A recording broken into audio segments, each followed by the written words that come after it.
You've just launched your first website, your first big investment into your business. After pressing publish, nothing happens. The company grows, so does the website itself. And I do believe that every single company is gonna redesign their website in their stages of growth. But the thing is, usually what we see is companies are focusing on the really big launch. They may ensure that everything is perfect, they press publish, and then nothing happens for the next 6 months. Well, if something like that happened to you, you're not alone. It's something that we see really often at Flow Ninja. And in this video, I'll be covering what you should be doing after launching the website. I'm the founder and CEO of the Flow Ninja Studio. And over the years, we've worked with publicly traded companies like Upwork and $40 billion companies like Checkout.com. And with that, we've seen what actually companies on the top of the food chain are doing with their websites. And the simple answer is they invest a lot. In this video, I'm not going to be giving you advice. I'm going to be telling you about what we do for our own personal website, which generates more than 20 to 40 ICP leads per month. And also, I'm going to be telling stories from our clients about what they're doing, what's doing well. And also, I'm going to be sharing stories of when we actually see that the website goes live and then nothing happens afterwards. So what's the trap about the launches itself? I mean, you first have the euphoria of everything's gonna be perfect, you go ahead and press publish. A lot of people treat the website like the finish line. They're gonna go live, the website is gonna be there, they're gonna start getting a lot more traffic, and they just move to the next thing. But honestly, I personally think that is just the day one of building websites, and that you should not be looking at the website as a finish line, but more of as day one after launching, and that you should be thinking about what are you doing on the website day in and day out. And this is also the story that I'm usually telling founders and maybe even CMOs when they're launching their first website for a startup. They're like, how should I justify the ROI, etc., etc. And I mean, on one side, if you have an expensive B2B product, well, just getting one sale probably gonna pay out your website. So that's gonna be pretty straightforward to pay out long term. But you should not be stopping there. You should look at a website. Hey, you know what? I launched a new website. I've published it all over the place. I've gotten the initial hype from the website itself. I've made back my money. But then you stop there and you forget about it and move to the next thing. The story I usually tell is hey, you know what? You should be looking at your website as a new revenue stream channel, and you should consider about what you're doing for that long term. And this is the exact reason I don't like award-winning websites. I mean, we have a design studio, a consultancy, a web studio, however you want to call it, and I should be the one telling you, you know what? You should spend $150K just on a single website, which is gonna be the best one possible, which is gonna win awards and stuff like that. But personally, I don't believe that's the case. Those websites usually get a lot of traffic, day one, week one, month one, maybe month 1 to 3. But then after they're gone from the websites which are showcasing those beautiful websites, they start getting almost no traffic long term. And that's why your investment was really great for the first 3 months, but then it starts dropping and starts going down. And that's what I usually tell to our clients on sales calls is you should be building a compounding asset.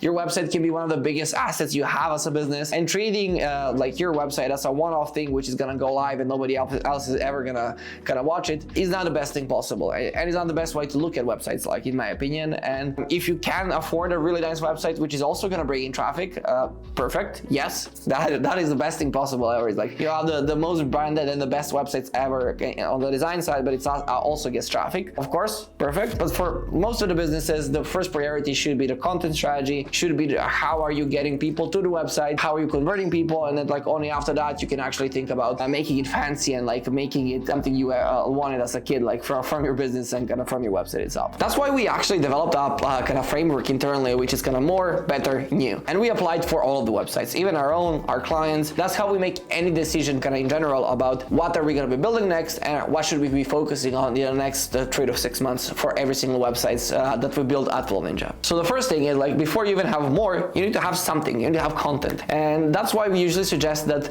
you publish as many blogs, you publish as many pieces of content as possible on your website, that you share it everywhere across LinkedIn and everything like that, just to test out the market, just to see what do people like, what do people don't like. The content doesn't have to be perfect. Even I was writing blog posts as a CEO initially for our company, just to ensure that we have something that we can measure, just to identify what the market likes and what are people going to be scanning when viewing our website. Then when you have those pieces of content, you can actually start improving that and you can make it better. So for example, you see that maybe a blog you wrote is starting to get traffic. Of course, perfect. Let's go ahead and spend maybe 2 weeks rewriting that blog and making it better, giving more content, giving more free value to people who are visiting there, just to gonna get more conversions. And that's the same about a website itself. I mean, like personally on our front, we've seen that we have a lot of people visiting our pricing page, but we actually had our pricing live on the website itself. But in general, our pricing needs to be set on sales call. So just by removing the pricing from our website, saying starting at and a specific price, we almost doubled the amount of conversions on our Book a Demo page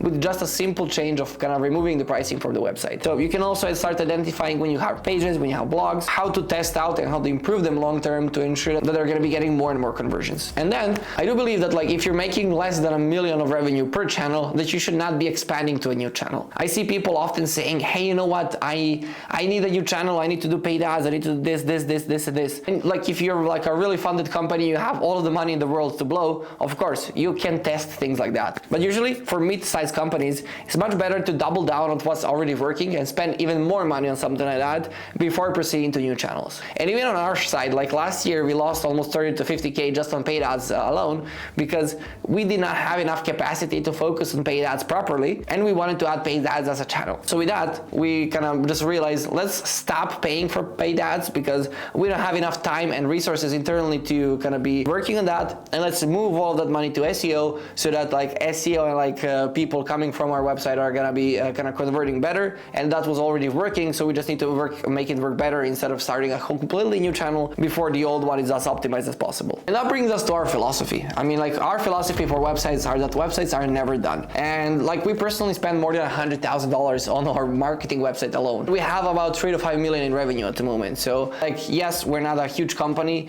but with that, we also realize that in today's market, in order to be competitive, we need to be continuously adding new landing pages, testing new things, testing our positioning, and that we need to actively work on our websites to ensure that we're building a really good foundation and that we're building a really good skyscraper long term on that foundation itself kind of as the time moves on. And when you ask me, is this too much? Well, I don't think so. I mean, like if you look at it like in terms of the ROI, like LTV to CAC on our side is kind of sometimes 1 to 6 or something like that. So looking at that, like, okay, like if I'm gonna put like 100,000 into the website, I'm gonna get a lot more money on the other side, kind of just pure profit. And like we're slowly gonna get that to 1 to 10. So in terms of that, it's a positive ROI because like we sell big contracts and we sell big websites kind of on the other side. But also on your end, I mean, building any new revenue streams is gonna require a lot of money. It's just about kind of what's the best revenue, like what's the best channel that you're gonna be building on your front, and like is it gonna be in person? Yes, you're gonna need to fly out to conferences, you're gonna need to pay out for conferences, and just 2 conferences are probably gonna be closer to 100K, like if you want to go full on those conferences, and you're gonna need to go to a lot of those before you start realizing what actually works long term. So